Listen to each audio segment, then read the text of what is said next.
The First World War was a war fought in foreign lands, but the casualties soon mounted up and military hospitals couldn't cope.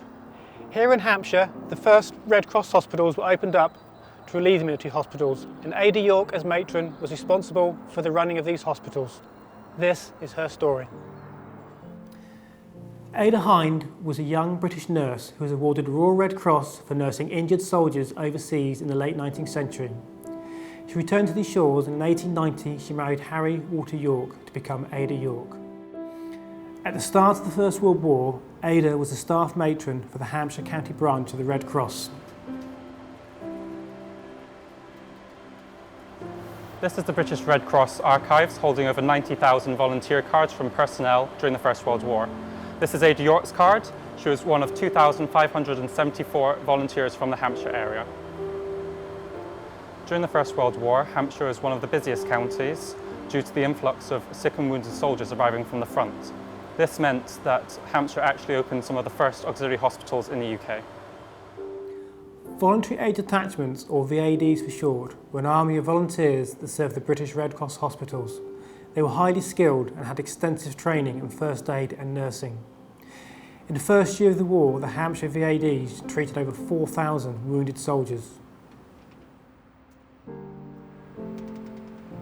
We're here in Hampshire Record Office, and I have here the scrapbook of Doris Edmeades.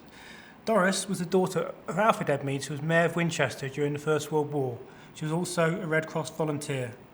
We have here her certificate of membership, but on the opposite page we also have a photo of matron Ada Yorke and her son, Captain Harold Yorke.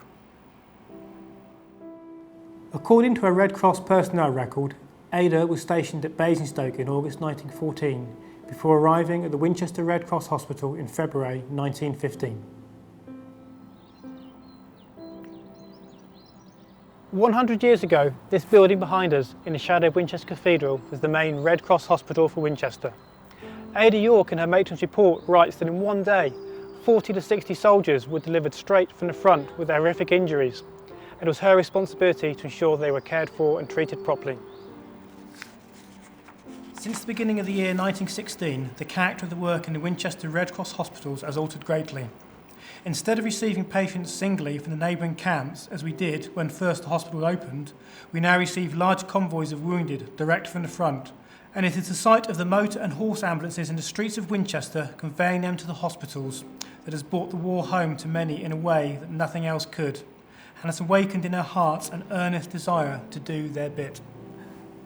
The people of Winchester took the wounded soldiers to their hearts, and a mass outdoor tea party was held outside Winchester College for the injured soldiers. The residents of Winchester dug deep, and over £14,000 was raised. This covered a third of the running costs for Winchester Red Cross hospitals. These are the gardens of the Winchester Cathedral Close Red Cross Hospital. In these gardens, the soldiers could recuperate from their wounds, looked after by the nurses. The nurses were young volunteer nurses, and part of Ada Yorke's job was to look after the nurses as well. Here in St Thomas's Street, Winchester, was another of the Red Cross hospitals. During the course of the war, 6,315 soldiers passed through the Winchester Red Cross hospitals and 922 operations were performed. For her service during the war, matron Ada Yorke was awarded a bar to her Royal Red Cross. It was awarded the same day that her son, Captain Harold Yorke of the Royal Army Medical Corps, received the Military Cross. Ada was a person who was very ambitious. She loved people. She was determined, probably headstrong, and an adventurer as well.